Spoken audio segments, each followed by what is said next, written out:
All right. Welcome everybody back to this week's episode of Verticals, weekly business show on all things vertical tech and AI. If you're like Nick and I and you like jamming out and nerding out on vertical SaaS, this is the place for you. So welcome, Nick. Good to see you again, man. Oh, it's good, Luke. How you doing, man? Excited for another ep? Yeah, let's do it. We got a good guest today. So we're going to bring on Daniel Friedman, who is an incredible entrepreneur. He had I believe it was over $100 million exit for his initial company, Thinkful, that he sold to Chegg. And then he went out and started a studio called Bolton Watt. And Bolton Watt has done two really successful businesses already. It's only a few years old. The first one being Moxie, which is, a poster child for this whole kind of business in a box strategy. So really excited to hear about Moxie, really excited to hear about his other company. They just did a vertical software for funeral homes called Meadow Memorials, and just get a better idea like how they think about, or how he thinks about vertical software, how they build their companies, how they pick their industries. We'll cover a lot of bases today. But before he joins, why don't we get into the pulse? Let's do it, Luke. I know you have an interesting one to kick us off with. Yeah, for sure. So the first one we want to dive into is recent news around SoftBank. So, everybody knows SoftBank. If you haven't read the book on Masayoshi Son, it's pretty wild. The guy's become a billionaire and then lost his fortune, I think, multiple times over. But the news here is he basically just dumped his entire NVIDIA position. It was a stake valued around $5.8 billion. And what he's saying is he's basically plugging it all into the application layer around what ChatGPT is doing in OpenAI. So that was kind of the headline. I found a really interesting piece on Twitter that basically takes a little bit of a different position and talks about how it's really more of, him moving around and doing a little bit of a capital rotation into vertical AI infrastructure. So let me share my screen. I want to show you kind of this take and see if you agree with it, Nick. But this is the overview. So they're basically saying, hey, the $5.83 billion exit wasn't a bearish bet against NVIDIA. It's a capital rotation into vertical AI infrastructure. They're deploying $30 billion into OpenAI, $500 billion into the Stargate data center with Oracle, another chip maker, and a robotics giant in an effort to basically control the entire AI stack. So super interesting. Obviously, people were flabbergasted given NVIDIA's growth and why this is so wild. But he basically puts together some interesting charts about all the different levers and why this is more of a push into vertical AI for them. So look, there's a lot to unpack here. There's probably a lot more nuance than is being let on in this thread, but nonetheless, I thought it was an interesting topic for us to debate and discuss. What do you think? Yeah, I think it's pretty interesting. I mean, when you look at charts kind of like this one, and we've seen a couple others that speak to the somewhat incestuous nature of some of these like partnerships, contracts, agreements, investments. To me, it just kind of speaks to a desire to almost have an index fund into the growth of AI, right? Like in a lot of ways, I feel like that's how OpenAI has positioned itself. It's like, hey, we have, tenterhooks into Microsoft and NVIDIA and AMD, and we got Project Stargate going on. And, you got to bet on us because at the end of the day, we are the ecosystem, right? So maybe Masayoshi Son is, kind of thinking similarly, like, hey, NVIDIA is great, but I want to have, kind of stake in all of the potential infrastructural elements here. I think also that it's interesting because articulation of this being like a bet on vertical AI is the definition of vertical may be a little bit different here. Or like a verticalization of the entire stack, specifically vertical AI. Yeah. Right, exactly. But I think it still does speak to a pretty similar vibe here, which is it's not just all about infrastructure. And, I think there's the next wave is distribution to the application layer, right? Like, hey, we're getting AI there, and now what are we going to do with it? How is the economy going to absorb it? So SoftBank is known for its interesting and controversial moves. This may be, in my opinion, doesn't even rank highly on their most controversial moves. So, but I think that's a cool one to call out. Awesome. All right, let's jump to your next one. Yeah. So those of you who have not, maybe those few of you who have not read something by Kyle Poyer, you should check out his writing. I mean, he's been, writing for many years. He's over at Tremont, prior OpenView, and, writes a ton about just growth, SaaS, all the stuff I think our anti growth club here would like. But in this piece, he writes about the odds of making it, a new look inside startup growth, 0 to 25 million ARR. And basically what he's looking at is just, purely what are the chances of a startup to make it from 0 to various, points of ARR. So I think if we dive into the actual piece, what you can see is Powell shares with us just generally the odds of making it to, various stages of ARR. And he kind of compares that to acceptance rates at various universities. So he actually says, look, about half of startups get to a million ARR, which I think is actually kind of surprising. And, maybe we'll have to peek into what his data set was. But, I think his general takeaway is almost half of software startups do eventually make it to a million ARR. So this might not be in kind of, venture scale timelines. But then as, you kind of progress, obviously it gets more and more selective. And so you see 10 million ARR, it's 8.4% get there. And that's kind of like getting into NYU.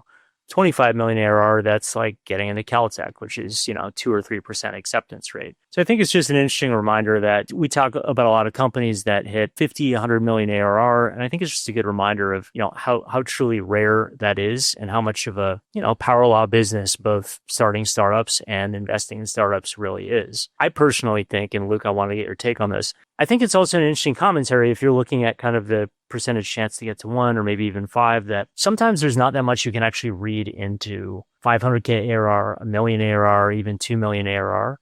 Because at that point, the business hasn't really, come into itself. It hasn't had a lot of the product expansion we see in the vertical world. I think our view as investors is that many times 200, 300, even 500K ARR is not that instructive on how the business is going to grow long term.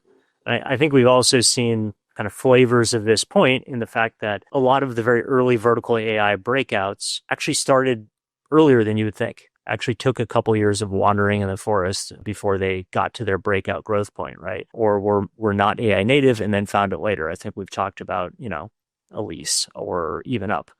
So I think just a good reminder that, it's a power law business. It's a hard business, but, companies can find their way at various points in their life and, introduce a lot of nuance. But yeah, Luke, how does this one strike you? Yeah, I think so. This seems like I think these rates are probably way more generous than I would actually have estimated. I've seen previous, data sets where it's like sub 5% and I think it goes all the way down to like to get to 100 million ARR, it's 0.1%. So I would actually look at this more, generous, but at the broader point, I totally agree with it. It's so easy for founders to get kind of lost in the noise. And, this company went from 0 to 100 or 0 to 50, whatever, in 2 weeks. Like, at some point you just got to ignore the noise and just build. Right. And that's a big encouragement to all founders, because I've been in those seats where I'm super frustrated with like growth rates and whatnot. I think the reality of the situation is like, you should know it's a 10+ year commitment. You should be aligned on it being a 10+ year commitment with you, and or your co-founders, and just go brick by brick, right? Like build the cathedral. Mm-hmm. And I think that's all you can do. 100%. A couple other data points before we move on. So, he also takes a look here at the speed with which companies get to various points, right? And contrasting with half of all companies get to million ARR, only 3.3% get to million ARR in a year or less from their first revenue. That's not even from their, founding date. I think also, if you look at time to 10 million ARR, we've talked a little bit about, a lot of people have talked about is, this triple, double, the classic venture scale, growth profile that's exciting. Is that dead in a world where, vertical AI companies, other AI companies are going, 0 to 20, 0 to 100 in 2 years, right? The reality is, and yes, maybe this is a little backwards looking, but under 3% of companies gets 10 million ARR in under 5 years, again, from first revenue. So I think it's just important to recognize what percentage of this is marketing and what percentage is reality, right? He also has some really interesting data just around how these kind of conversion rates and time to million ARR have changed over time. I'll let you guys, kind of peruse on your own time, but another good one from Kyle. Love it. All right. So next up, we have Mercor, who's a couple Teal Fellows making some serious noise and would absolutely be in the top percentile of the data that we just looked at. So let's take a look at what's going on with Mercor here, Nick. Yeah, absolutely. I mean, I'm sure this is a name you've all come across, right? They recently 4X'd their valuation, $10 billion valuation now with this most recent Series C, which is a $350 million round led by Felicis. Now, when you think of Mercor, you may think of, AI that's automating recruiting, right? Or an AI native recruiting firm. If you haven't been paying close attention, they actually switched their focus a bit. So now they're really focused on essentially bringing to bear experts in various specialties in order to help, AI models train, right? So if you think about, Scale AI, other providers of kind of data labeling services, right? Folks who can bring in specialized data in order to help models train new foundational models, to fine tune models. Well, you actually need a lot of that if you want to build domain specific models for areas like, healthcare or, AVs or really, honestly, any category, right? We're seeing the verticalization of AI happen as we speak here. Well, you actually need the vertical specific data to do that.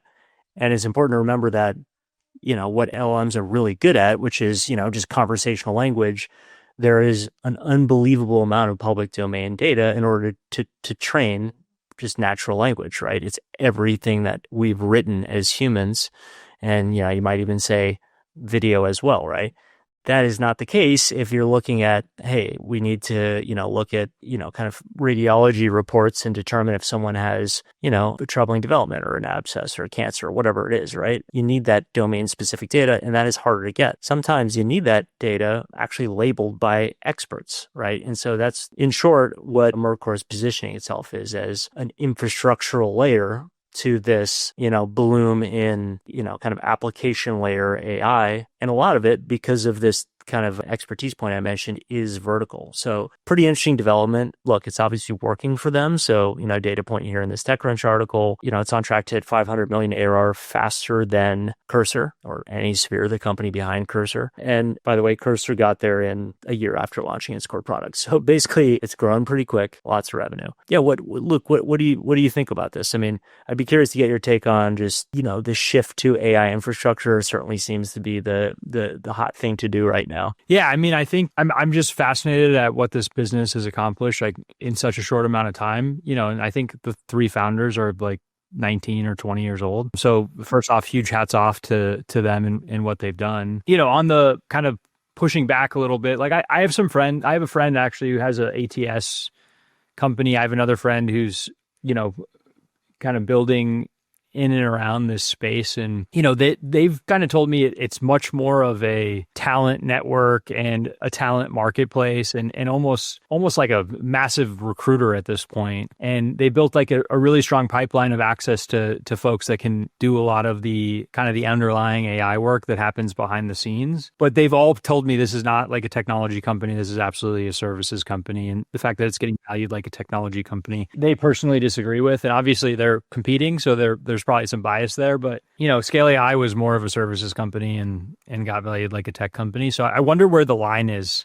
Like, at what point can you really kind of cross that threshold where you're not Uber, who's getting valued like another taxi medallion, but you're actually getting valued like a technology company? That's a interesting line, and I wish we could define that better so entrepreneurs can figure out quantitatively how do I cross that. Yeah, I mean, look, I think that's a really good point. I mean, at the end of the day, if you need expertise to train a model, label certain data.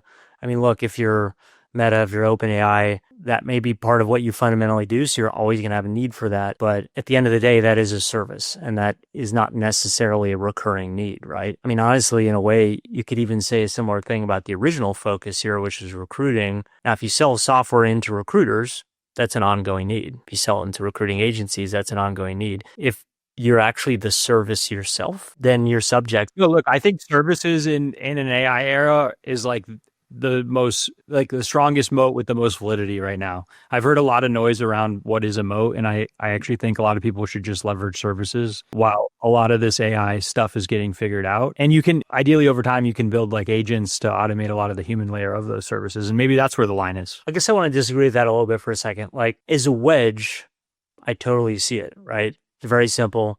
You pay X for services today, we can do it better, cheaper, faster, stronger, right? But as a moat, why is it a moat in a world where, like, unless there's a proprietary nature to how you're automating those services, mostly they're not, right? It's just LLMs in the background, like generating content. Isn't your pricing power going to get, kind of kneecapped over time? So I think it's a beautiful moat because if you're outsourcing an entire department to the software provider, it's very hard, even with pricing fluctuation, even with people like coming in extremely lower, to actually move off of, that type of structure. It's not an indefinite moat, but I think if you start plugging in kind of agentic tooling and actual AI agents that can do the services component, it's going to be very difficult for people to come in and beat you on solely price. Yeah. I think that's an interesting point. But I almost feel like it's, if you are outsourcing an entire department, then you are owning a workflow, right? And you probably have other hooks into the company. A bunch of workflows, not just one. Exactly. Right. And so, but if you are just, hey, all we do is we find talent for you and set up interviews, or, maybe that's not a perfect example, but if you're just like a pure service, like, hey, we refresh your presentations or whatever, that seems a little less defensible to me. If you are owning that whole department, then I almost feel like you're back to looking like software. There's levels to the services component, right? So if you're doing services where you're doing like presentations for people, that's not a moat.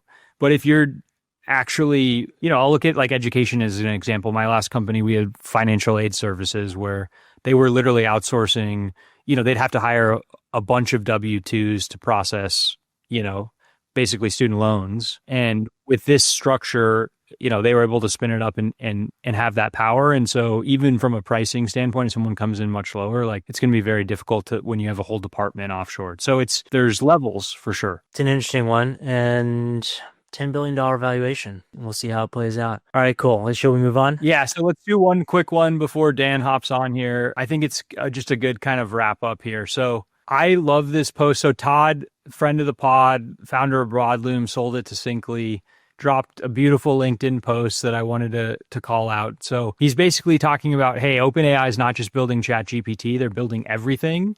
And he likens it to Google, where he actually used to be at Google before he started his company. And he just calls it, hey, this is the same playbook as Google. It's basically horizontal expansion touching everything. And founders shouldn't make the same mistake where they start building horizontal tooling. Similar to some of the stuff we've talked about, you got to go deep on a vertical where you have protection from ChatGPT. So he pulls up this super interesting kind of graphic where he just talks about, look at all the stuff that ChatGPT is doing now. They have agents, they have a browser, they have a coding assistant, they're doing stuff in social media, shopping, right? Custom models for more enterprise functionality, music. So, if now is not the time to focus on vertical, I don't know when it is, but it's just a beautiful akin to kind of what happened with Google, more recently. So thought we'd finish off with that. All right. Welcome, Dan Friedman, to the pod. Thanks for being here, my friend. Thanks for having me. Good to see you guys. Awesome. So Dan is a killer. He's a legend in vertical software. So he started a business called Thinkful, did the Teal Fellowship. I think he sold Thinkful for over like 100 million or something along those lines to Chegg. So you can correct me if I'm wrong on all this, and then started a venture studio called Bolton Watt, which is an incredible name. I'll let him get into where that comes from. And out of Bolton Watt, they've done Moxie, which is like the poster child around business in a box and how a lot of people have, thought about that model in today's world. And then more recently, a company called Meadow Memorials. So we're super excited to have you on, debate, discuss everything in vertical software. So looking forward to it, man. Pleasure to be here. Cool. So Dan, if we can, let's start on the career arc. Like if we go back all the way to kind of the Teal Fellowship, like Thinkful days, maybe we start there. Yeah. So maybe I'll do those first 10 years in 2 minutes. I applied for the first class of Teal Fellowship. A friend of mine who I was kind of playing around with startup ideas as one does in college, mentioned that it was announced. We just threw our application in, heard nothing for a couple months, ended up going out to California and interviewing and got it. And we both decided to take it. We ended up parting ways just because, as also happened with virtually every Teal Fellow in that class, our original idea proved to not be a good one. We then started getting interested in separate directions and started ultimately Thinkful over the course of the next year, which was an online education business we were helping adults learn technology skills and change careers. Kind of initially founded in the moment when all of the MOOCs were getting started. So Udacity, Coursera, edX, all founded within 6 months of each other. And we had the idea of doing the opposite of what they were doing, which was still do online courses on similar topics, but center everything around one-on-one mentorship. So instead of 1 million people in a classroom, use the internet to scale one-on-one education. And that was working really well. And then in our second year, the whole coding bootcamp thing started to happen. And we started testing into offering the first online bootcamp essentially, and then became ultimately the largest online bootcamp. And seven and a half years later, sold it to Chegg in 2019 and had a fun 2.5 years basically managing it as a division of Chegg. And that then took me to the standard after you sell a company and you sort of ramp down, you ask yourself, like, what were you put on earth to do? And, people come to their own answers. One of the things I observed was I really loved the early years. I loved years 1, 2, 3 when everything was chaos and, every week you were making trajectory changing decisions. And then years 4 through 10, I would describe as like people. You're hiring, you're managing, you're communicating, you're aligning. And for me, that was just a less overall fulfilling time. And so I came together with a longtime friend, Sam, and decided to start. We actually now call it an incubator rather than a venture studio, in part to distinguish it from the, I would say, somewhat more standardized venture studio model, because we just are doing a different thing. And basically what we do is we start a company, we grow it. When it has hit scale milestones and we think the kind of core trajectory positioning in the market and, product is in place, we then hire a CEO and kind of replace all of ourselves out of the business, go back and do it again. And so the first business that we've started as Bolton Watt is Moxie. The second is Meadow, as you mentioned. And I'm now in the process of searching for our third. I love it. It's such a cool model. I have 2 quick follow-up questions. Number 1, what is like your wildest Teal Fellow story? And then I'll get to number 2. I was any personal story, like I was such a boring Teal Fellow. I was such a boring Teal Fellow. I mean, can I stories about other people? Whatever you want. So the first class of the Teal Fellowship, they didn't know not in a bad way, but they didn't know what they were trying to do. We didn't know what we were doing. So it was sort of like everyone didn't know what we were doing. And so the literal first year, the program was $50K a year for 2 years, so $100K total. And this was meant to be basically like cost of living, and you can go figure out what you want to do. But in the first year, they gave you 2 6-month tranches, $25K. Then we get to the second year and they're like, this year we're going to do monthly. And so I was like, why are we doing monthly this year? And it turns out that like someone bought a car with their $25K check and then was broke and didn't have a job. And so was just broke and was like asking for an advance on their, the remainder of their payments. So if you're curious if things can go wrong, if you take 16 to 19-year-olds and just cut them a $25K check to live on for 6 months, the answer is yes. And that person ultimately became a billionaire. No, I don't know. That person is almost certainly doing incredibly, as has frequently happened. But hope they still have that nice car, start. though. Yeah, exactly. That's awesome. So many people don't know the inner working. Like, it's everyone, when I met my fiance, she literally thought like I was a blood boy for Peter Thiel. She asked me, she had like gone down a conspiracy rabbit hole. And I'm like, no, it's actually a bunch of like very boring people that are just like hacking away in, a not nice place in San Francisco because we can't afford any better. But people have created, their whole imagination has run wild on that. Yeah. I mean, it continues to shock me how successful, how many people have been so above and beyond successful and have done truly crazy things, including some who I definitely would have expected and some who I would not have expected at all. 100%. Well, cool. Yeah. Let's dive in then to Bolton and Watt. So, you gave the high level. I mean, there's a bunch of folks here that listen, that think about vertical software, vertical AI, and they're constantly trying to figure out like, what do I go after? What industry, what problem? Like at a high level, how do you guys think about that? How do you what does the company formation process look like? Yeah. So I would say this is a work in progress for us probably forever, but there are a few things we like. We like big, messy, kind of hairy combinations of problems versus the more narrow point solution. We tend to like regulated and like compliance pain. And then, I think of course we like all the standard stuff, nicely sized, ground market, some set of pain to be solved. But then I'd say maybe the third kind of differentiated thing is we really like enabling either individual business owners or small business or what some might call like an individual producer. We really like this theme of helping people who are generating some amount of business become their own business owner.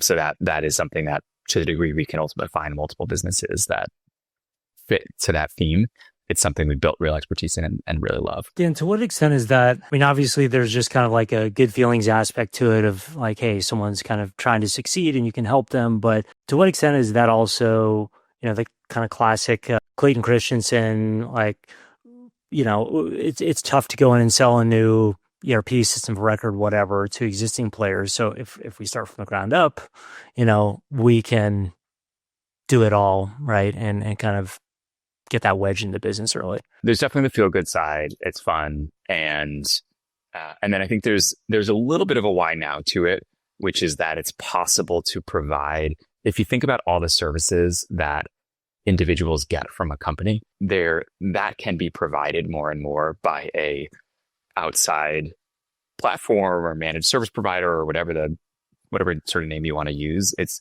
increasingly possible to provide all of those services, even at a fair cost to a relatively small business owner. And so there's less and less reason for anyone who genuinely produces their own business to rely on and give up large share of their income to that parent company. And so anywhere where there's like successful roll-up activity or, some like successful scaled chain, we think there's at least a question of, can you do all the things provided by that scaled company, offer them to the individual producer and help them go out on their own? Kind of reminds me of the franchise and bundling episode we did with a leader over at Slice. But yeah, I mean, so as you guys, I mean, I if you don't mind, I kind of want to go back to, I assume like earliest Bolton Watt, you're thinking around your first ideas and how you guys navigated to Moxie in the MedSpa industry. Did you look at, hey, what are the roll-ups out there? What are the franchises or the master groups where there's thick margins and they're probably not passing that along to, the individuals? Yeah, it's funny. So as is always the case, there's like whatever high-minded theory we have, which is useful for maybe filtering ideas. And then there's like how we actually get ideas. In this case, it was a family friend who was an injector trying to leave a med spa, and it was just really hard to do so. And we started digging into med spas. We started talking to med spa owners and people who worked at med spas and found all these dynamics of, okay, big growing market, really hard to start one, like unusually hard to start one. It is a regulated healthcare practice with, 50 states, 50 different sets of regulatory frameworks. And fundamentally, it was clear that like the injector was the star of the show. And so we said, oh, there's an opportunity here. We can make it easier to start a med spa and then help people, run their business, grow their business over years after that. And so like that, those were the three founding value props, or the three founding kind of pillars. And those seem like they're still true. Fourth, which is a compliance pillar. But basically speaking, 90% of the work we've done, even, 3.5 years in, lives under launch, run, grow. And those value props were given to us by the 60 MedSpa owners that we interviewed in that beginning process.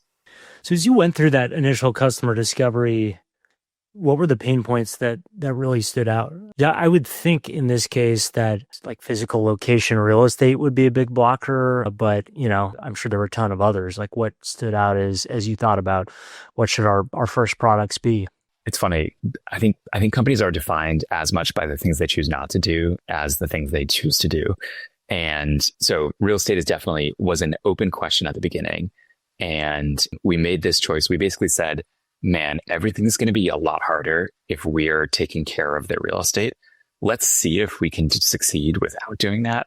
And it turned out that everyone was able to solve real estate for themselves for the most part. So they had, either, oh, my mom runs a hair salon and I can use a suite in the back. Or there's a couple of companies, I think the largest is Sola Salons, that are effectively WeWorks for salon suites, which is a, low CapEx, easy, fast way to get started. And then of course, it takes the standard 6 months if you want to do a build out and a whole kind of custom search.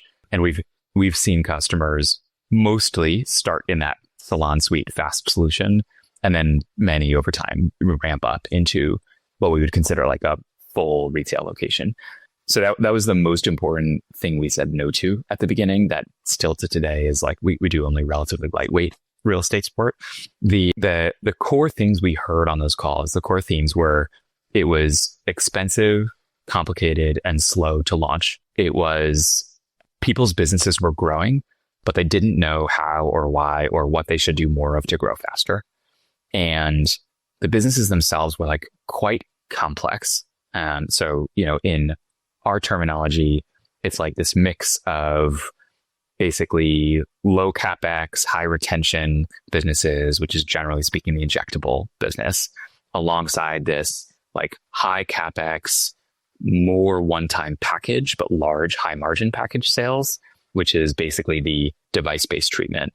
And then there's this like cycle time to device refreshes. And some of these are better for reaching new audience. Some are better for retaining audience or, increasing AOV. And so it's like this actually incredibly complex business. And it was entirely first time small business owners who were feeling their way through all these decisions and, not necessarily making bad ones, but not necessarily using like all the best practices that are out there.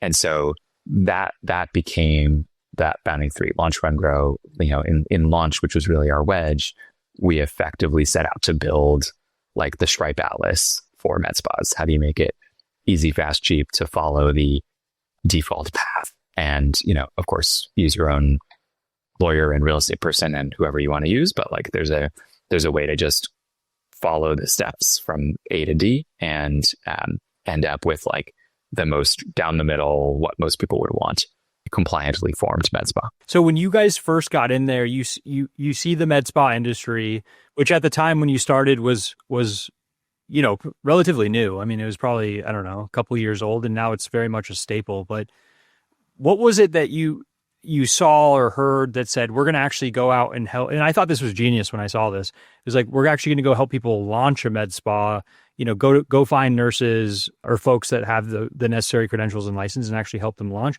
versus just, hey, we're going to just build a suite of software and be like the classic, business management system for existing med spas. Was the market not big enough to just do the latter? No, I think we had two theses. One was the most deep unsolved pain was I want to launch a med spa and it's hard and expensive. And so we addressed and solved for that pain. And two was we had this idea that we could be an all-in-one software, services, regulatory enablement. Like we wanted to just every single item on their P&L, we wanted to have a like affordable, excellent version of that thing. And we knew it would take forever to win the right to sell into your average med spa. And so the effectively the combination was there's this deep unsolved pain in people who want to start their own and can't and are hitting, any one of 75 pain points that they run into in that process. And then by solving that really well and really affordably, we earn the right to then support them on everything else. Was the management system like solutions that were already in the market, in the med spa market, were they really just folks that were servicing kind of other adjacent categories? And you said, hey, look, it's going to take us forever to get there. Or were they like stringing together a bunch of kind of horizontal tooling? There was both. It's really spread. So there's a number of pure software players that serve med spa to different percentages and different segments. At the sort of top end, I think Zenoti is the most popular among the rollouts, but they're exactly one of these like semi-vertical software. I don't know exactly what terminology you guys would use, where like if you have 6 verticals, Multi-vertical, yeah. multi-vertical, yeah. That's horizontal. Yeah. So then, Boulevard is another one. Mango Mint is another one. Vogaro. There's a couple MedSpa only. Aesthetic Record is probably the largest by volume. Prosper is another up and coming one, which came out of Fractal. So there's a number of MedSpa only. There's a larger number of the multi-vertical that include MedSpa. And then there were also people using Square for payments and booking, combined with any one of a number of just EMR solutions for charting. And we on day one set up our MedSpas with off-the-shelf software. So we did not actually have our own home-built software at the beginning. We were effectively a consulting service that included, we're going to set up your systems, which was Square and a number of other tools together. And then, we did a bunch of work on top of them. And then over time we replaced them. And now, Moxie Suite is the sort of all-in-one backbone. It's such an important point because I think a lot of founders think they need to build everything out of the box on day one. And I've met countless founders in verticals, specifically with like the reverse franchise or business in a box or whatever you want to call it, that it's all about like, okay, if I can, white label the solution, so I have something that's more end to end, launch that on day one, figure out what's driving revenue, figure out what's driving EBITDA, figure out what's most important, and then actually like build that in-house from the ground up, that particular module. I have an all-in-one, but now I'm making this one 10 times better. That's the most important. Like it's such a beautiful playbook. I totally agree. And for what it's worth, we didn't even know that we were going to build the software at the beginning. We were like fully open-minded. And, there was tons of stuff that was not being covered by the existing solution. So we knew we would build, but we didn't know that we would, end up replacing Square. I think we were open-minded to the idea that we could integrate. And then it turned out that the needs of MedSpas are unique enough that we couldn't do a 10 out of 10 job building around existing solutions. We had to own the whole thing eventually. And so we did that only through the lens of the customer needs this. There was no like, we must own the customer, we must own the payments flow. It was entirely to do a great job for the customer.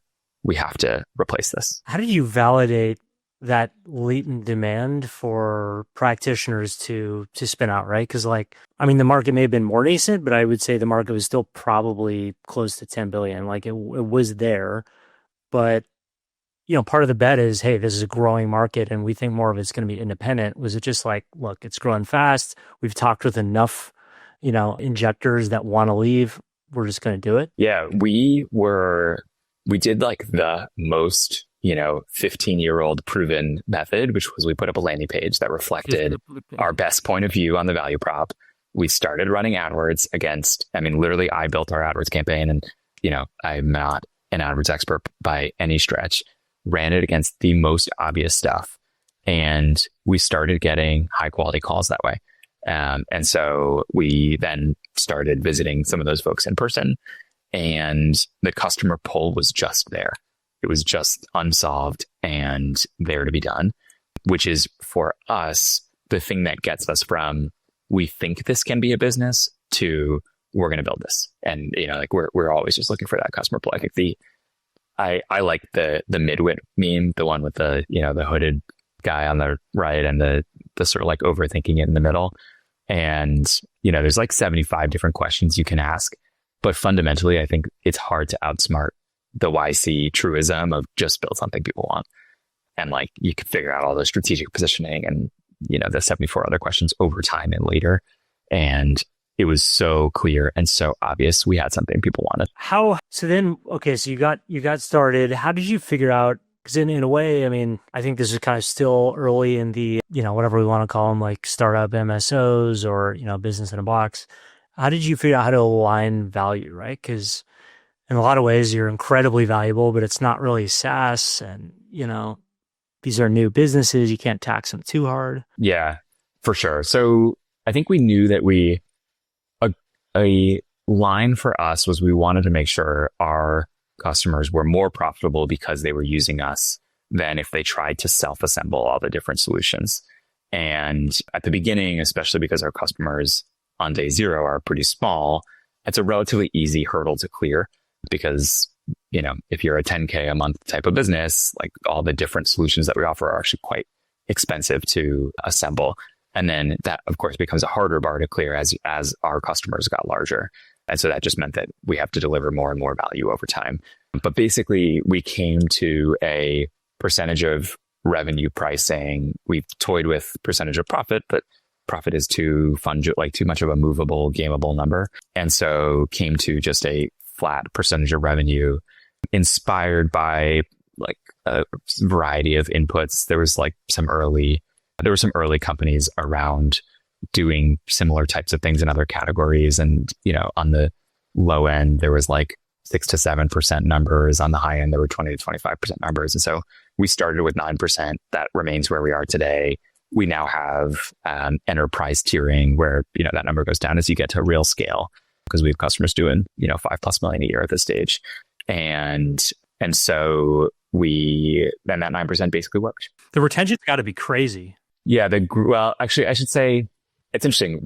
Retention and churn was not amazing a year in.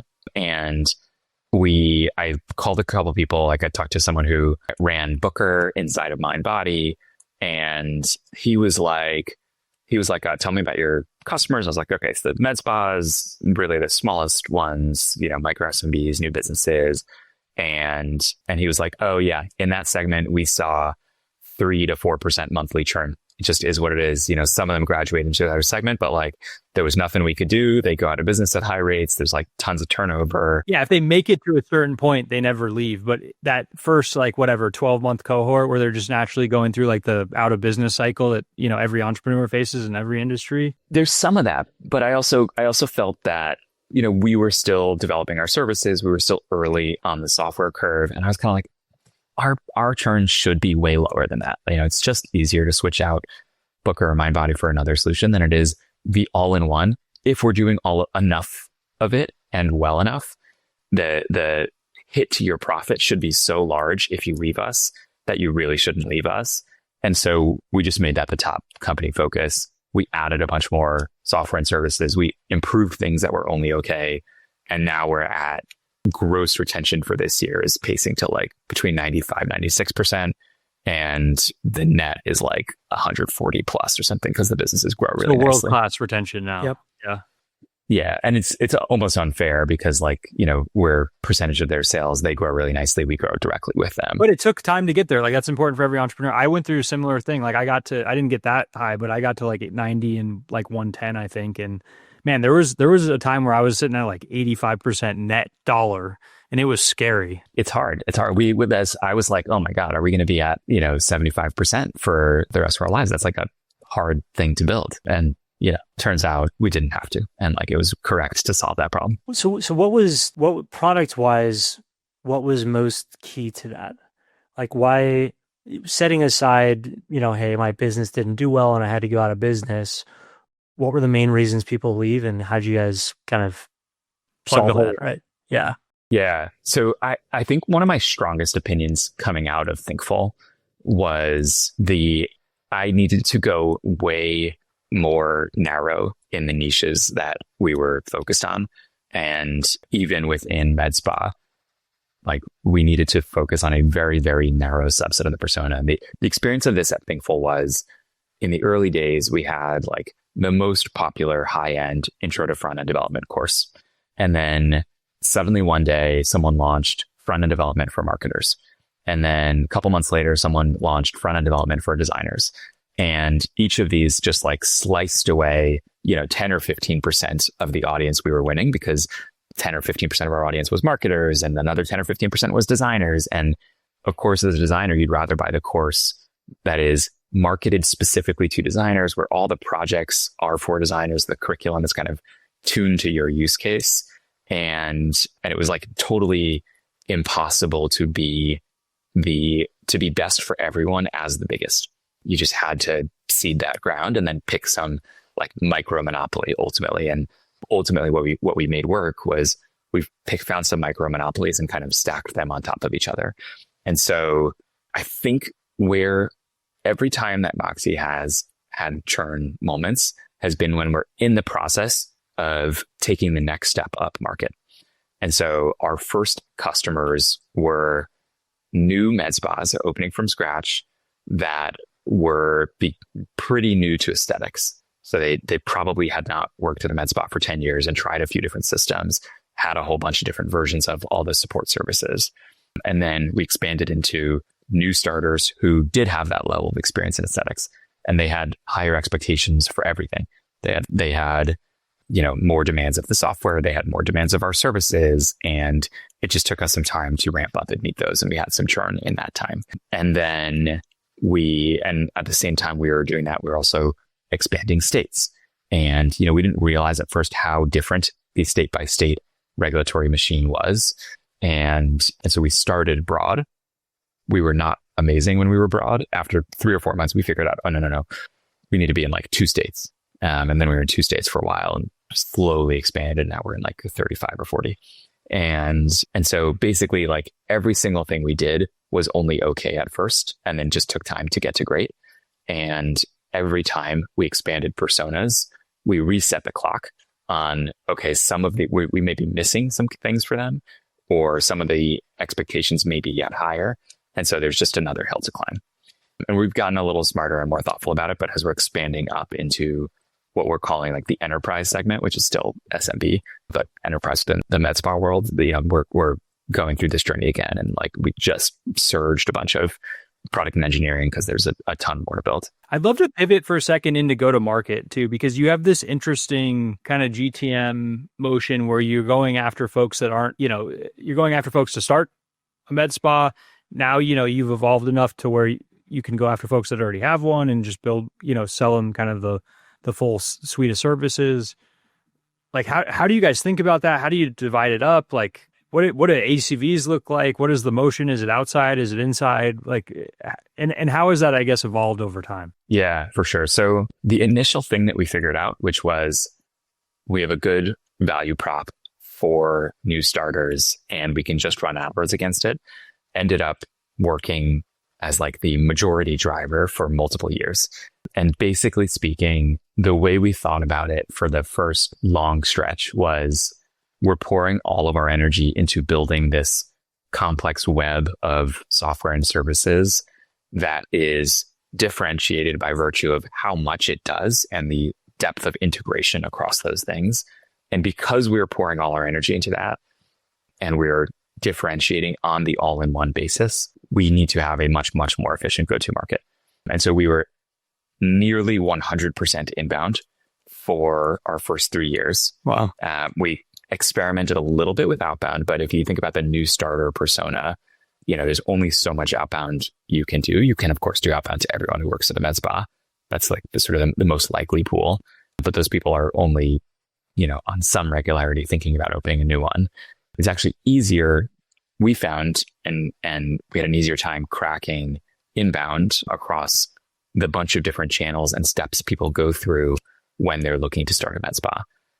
Because there are some common pain points you run into and some common places you end up looking to solve those pain points. And so if we're there in that moment and have the best offering, we end up getting into the consideration at that stage. And so for multiple years, we were like 3 very high efficiency salespeople paired with maybe a 2-person marketing team and some external agencies, and got to like, solid early scale on that basis. Now, as we're beginning to take on more and more existing med spas who are doing like a multi-vendor swap out and going to an all-in-one with us, we're just beginning to do proper field sales and outbound. And so, like the sales team has gone from 3 to 7 in the last 2 months on that basis as we're testing into the field outbound events kind of interrelated set of, high-end reach the existing market. When you say inbound, you said like AdWords. So you're running basically digital ads across, Facebook, Instagram, blah, blah, blah. And then I assume there's like a content thing. So someone's searching, I want to start my own med spa. And the idea is that they're reading a blog on Moxie, how to do that. Is that what specifically is driving the inbound? Yeah. So AdWords, there was a pretty healthy word of mouth and referral machine as well. Like this is a tightly networked group of people. There was, what else was there? We started to do a little bit of going to conferences, although I'd say that was small until recently. It was really word of mouth, AdWords, organic content. How did Moxie, how did it and does it kind of fit into this software landscape? So like, I think there's a interesting effect here where like, you know, in the vertical software AI world, we're seeing a lot of consternation around like, do we work with systems of record? Can we partner with them? Are they going to turn us off eventually? And I feel like there's this opportunity if you're this, you know, kind of umbrella business in a box to be like, oh, we're friendly with everyone. We like drive business to some of them. You know, maybe they drive business back. Like, did you suggest certain third-party tools early on? Was that a channel for you? So we suggested third-party services, especially ones that we can't provide. So like tax prep, legal, you know, there's a few that we can't now and will never provide. And we make a healthy volume of referrals there and have good relationships. On the software side, as you're describing, like I think it's a little more unlikely for us we will embed embedded solutions for sure. Like we have a wonderful embedded bookkeeping partner. And like, you know, as a result, we're probably the largest, or I don't know, one of the largest MedSpa bookkeeping businesses out there.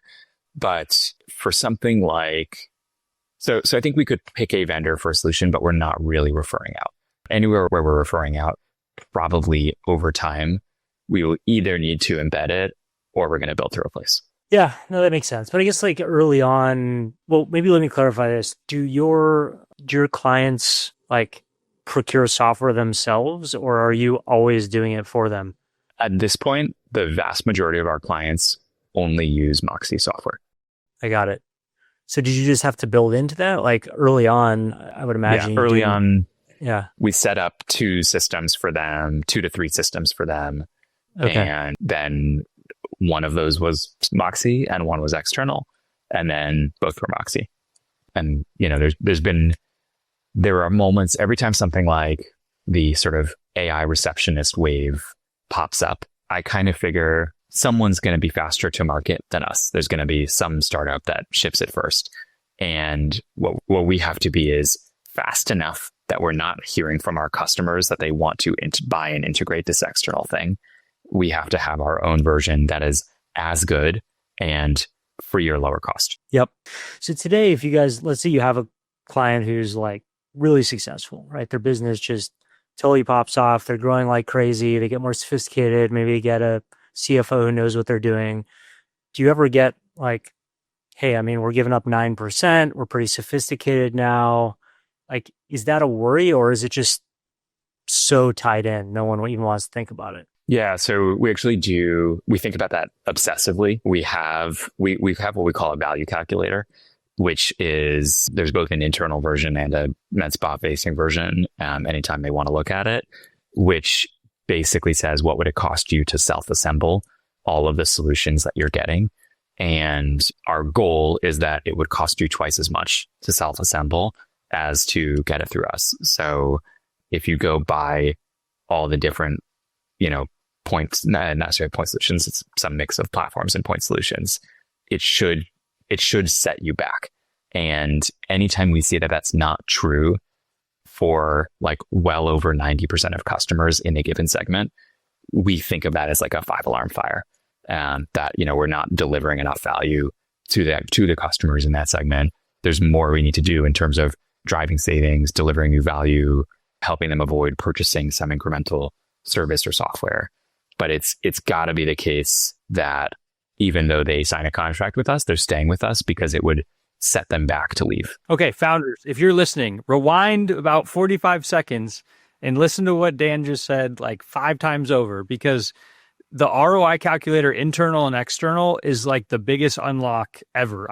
I've written about, like, at our business, we got to a point where every customer had a website where they could go to it and they could literally see, like, here was the ROI you wanted. Here's where you're at on that journey. You're over it. You're not. Make it move in real time. Like, that's almost more important than your product, especially if you're in more of like the mid-market enterprise segment, right? Because the person using the software may not be the decision maker. And all of a sudden, like, they don't even know what's going on. They heard from someone who's cranky this morning that Moxie's down and it doesn't work and it's garbage, right? That's so important. I love that you guys do that. It's huge. do your customers work for them? Dan, so you guys are getting to, some great scale now. Are there network effects that you see that would develop once you get to a certain scale where, not only are you saving folks money just by the kind of time, cost, and effort, but you're also getting economies of scale on maybe like, hey, we're de facto purchasing so many injectables from Allergan that, we're going to play a VetCove model, and like anything there you can talk about? Yeah, so we do that. As an MSO, we have national accounts with all of the major vendors into this category and have gotten to some scale and, in not humongous amount of time, hope to become, largest or certainly top 3, top 5 customer for a number of them. And so that's one way that we bring leverage for our customers and deliver leverage for our customers. And, that is certainly a nice feature here is there's a big amount of spend as a share of what MedSpas earn on injectables and on cost of goods generally. And so we can provide healthy efficiency there. And I think one of the things that's kind of like interesting about Moxie, when we didn't have any of this terminology when we first started, but of course, one way to think about it is vertical SaaS. Then people started using this business in a box term. And then, healthcare people were like, oh, no, this is just an MSO. And like all of the above are all very reasonable ways to think about it. We've also, I think the like Parker Conrad compound startup sort of applies here too. We've heard the producer enablement language, and I like that too. And so it's like, you can look at it from whatever background you bring to it and see a slightly different flavor, all of which sheds some insight, none of which perfectly map, but all of which kind of helped us figure out how we work with the different partners in the marketplace in a slightly sharper way. I love it. How big is Moxie, and like, how big can this get? Yeah. So we consider ourselves like early growth into the tens of millions of ARR for us. Our customers earning into the low hundreds and growing really nicely. The category as a whole is like order of magnitude 15 billion in the US, maybe 45 or 50 globally. You look at all the same sort of scaled comps that we do. There is a path where we could ultimately support a third of the market, half the market, probably not 80%. There's like some set of scaled roll-ups and chains that are just never going to be our customers. But, we are aiming to become so valuable and differentiated in the all-in-one, all-encompassing kind of nature of what we do, that everyone in the lower and middle market segments has to rely on us to remain competitive and to be more profitable ultimately. And so, our goal is to ultimately get to that type of third, half of the market type of share and go global for sure. Not all countries. Some countries probably won't work for us, but there's like a solid chunk of the US that has similar enough models that it could totally work. So maybe zooming out a bit, as you think about this, whatever we want to call it, business in a box sort of model versus taking that big next step of, hey, we're going to be the business. And as you've thought about this, maybe for other, kind of plays at Bolton and Watt, where do you kind of draw the line? Where does one make sense and the other not? I think we started getting a lot of these calls of like a investor friend looking at a business in a box in another category. And so we did think a lot about like, why did Moxie work? And I think we came down to 3 core phenomena that all get checked for Moxie, and a lot of other business in a box attempts don't actually check. The first is there like a latent entrepreneurship desire that's already out there? So we've never convinced a single person that they should start a med spa. We've only served people who already knew that they wanted to start a med spa. And it would have been easily 10 times, maybe 100 times harder if we were having to convince people that in fact they should go be their own boss. And so that latent desire has to already be there. The second is, do the businesses themselves succeed on average? Do a high enough share of them succeed? Of course, it doesn't work if there's not ultimately an opportunity for them to go out and make money and do well. And I have seen some fail on this basis where like they can sell the franchise, but the franchises don't work. And then the third is there some sort of economy of scale? Is there some sort of benefit and ability to provide a better platform and more value by virtue of being bigger, such that as you get bigger, there's more and more reason to choose you, and you can go after more and more segments. And if those three things are true, I think of the makings for like a great business in a box setup. We have looked at a number of things where it failed on one of those bases, and either we couldn't find the like consistency of the entrepreneurial desire, and I actually think within MedSpas it's unusually high versus other professions. Although in healthcare broadly, there is like a long history and tradition of, if you become a doctor, you start your own doctor's office. That is less true now than ever. But there is still like some heritage there that I think continues through to today. In a lot of other trades, it's very variable. So that first box often doesn't get checked. The second box, some categories have like much more scale requirement at the individual unit level. So whether it's like an insurance relationship or, some other phenomenon where it's just hard to be small. And so the individual unit doesn't succeed at high rates. And then the third box of the scale economy, that one I think is like usually going to be true. There's like something that you're going to get better at by virtue of being bigger, even if it's just like better software and services. In a perfect world, there's something more than that. There's like some expensive input that you can help to commoditize at least somewhat. But we've looked at a lot. We've said no to a lot. Only about half of our ideas today still have this phenomenon because we just think the actual hit rate within Business in a Box has not been very high overall. We've seen a lot more of it out there than we've seen work. What about on the kind of operating business side? I mean, I feel like hit rate has been equally small, maybe smaller for a number of reasons, but what's any like final points on that? It's actually one thing that just still today doesn't make sense to me is why more vertical SaaS companies don't act like Moxie, why they're not open-minded to having service arms, why they're not looking to aggressively eat every dollar of spend that their customers have. They've just like moved much, much more slowly to try to capture the wallet share of their customers. But, that's like the kind of lame way of saying it, but to like deliver more value and do more stuff for their customers on an integrated, fairly priced basis. Nick and I just had this debate literally right before you hopped on about whether services, my view of services specifically in an AI world is like this incredible moat, because I hear all these like squishy answers about what's a moat in an AI era. And I'm like, if someone is outsourcing an entire department to your software business, like build the services component and then over time, like agentify it and just drive up margin significantly. I'm like such a believer in that. Yeah. So we were just having this discussion. We were looking at like a AI compliance review of marketing. And then we said, maybe we should just do outsource chief compliance officer. And then like, we'll take every step and, build the AI for that step. But like the value prop has to just be, you don't have to worry about having a chief compliance officer anymore, or you're already using an outsourced one. Why don't you use a better, faster, cheaper one? And I like that business so much more than the like AI compliance marketing review.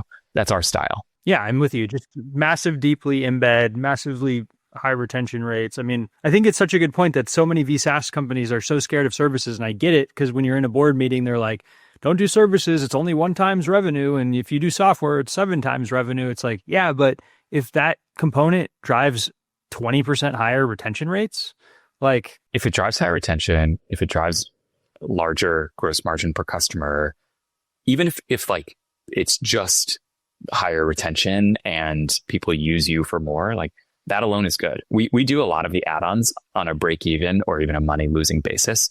And we just do it to provide more value. Okay, Nick, give us the counterpoint. It's 2 founders are fighting the VC. Here we go. I mean, I don't know if it's not a perfect counterpoint, because I mean, I think the truth is, if you look at most at scale, even SaaS businesses, they have services. Software companies have always had services at scale for these reasons. I think what we're seeing today is services are easier as a wedge. So let's just do services. And that is the business. That is the business. So it's not a matter of like, hey, we're boosting margins, we're boosting retention for this core product. It is, we are a services business and we have no defensibility whatsoever. And all we're doing in the background is using LLMs to automate document creation, research, whatever. And everyone can do that. And so then it's a knife. If it's a popular market, it's a knife fight to the bottom on pricing, and you're flat out.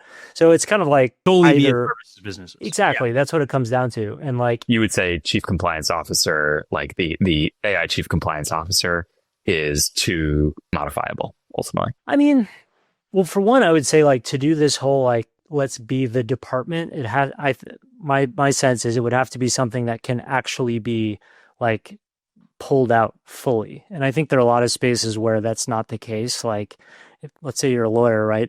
It doesn't matter how good the AI is. If you don't look at it and something ends up getting screwed up, you're fired. So like you got to look at it regardless. Like you're never going to pull out the lawyer.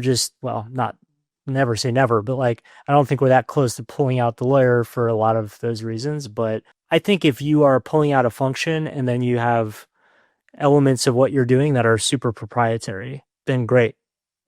Like how is it that different than software at the end of the day? But if you're just automating some service, that is kind of fungible and someone else can go do the same thing tomorrow. So, I don't know if I'm totally disagreeing, but I've just seen way too many businesses get wrapped up in being like, oh, look at the service thing. It's so easy to get revenue, grows really quickly. And then you turn around and your business is a services business. Or, same thing with like tech-enabled brokers. Oh, it's so great to scale. We'll build the software later. And then all of a sudden you're like, you have 5% margins and you've raised $300 million and it falls apart. Sorry, maybe I'm sharing my baggage with you guys. No, I think I'm like gross margin on a percentage basis insensitive, as long as the business and underlying gross margin is itself durable. Like exactly whether it's 5% or 90%. Of course, the multiple in either case should be on gross margin, not on revenue. But like if it's, and I think 5% is probably low enough that suggests something bad is happening. But let's take maybe more realistic examples like 40% or 90%. I am insensitive between these two things. If it is 3 times easier to earn the 40%. And so like for every dollar of CAC, you're actually getting more gross margin out. I would take the 40% and business. Yeah. I mean, I think a lot of this just comes down to like defensibility, like revenue persistence. If you have those things, I mean, who cares? Profit is profit at the end of the day. I totally agree. I just think a lot of what we're seeing, I mean, I think even a lot of the like Dan, you mentioned the voice receptionist stuff forever. Like, I think we all know that eventually it's just getting easier and easier to do that. But if you use that as a wedge into building like the operating system for, whatever, awesome. You know what I mean? So I guess it's the like classic thing of, are you building something other people can't build, and has those network effects you mentioned. I love it. Bring in the heat today. It's fun. I like when we disagree with each other. So Dan, we've taken a bunch of your time, so appreciate it. Anything you want to leave the audience with, like what's next for Bolton and Watt? What's next for Moxie? What do the next kind of 5-10 years look like for you? It's going to be fun to watch. Yeah, hoping to start a bunch more companies, and nothing else for the audience. We're just trying to have a good time, build some fun companies, do good stuff for our customers. Otherwise, we're happy guys. I like it. Love it, Dan. Moxie's such a cool story. And yeah, I mean, it was awesome learning more about Bolton and Watt. Yeah, I look forward to continuing to chop it up. I don't know if you have a final question or anything, Luke, but Dan, I have a final image that I've just created for you here. Here we go. Yes, exactly. Exactly. All right. That's exactly right. All right. Thanks, guys. Thanks, Dan. Appreciate you, man.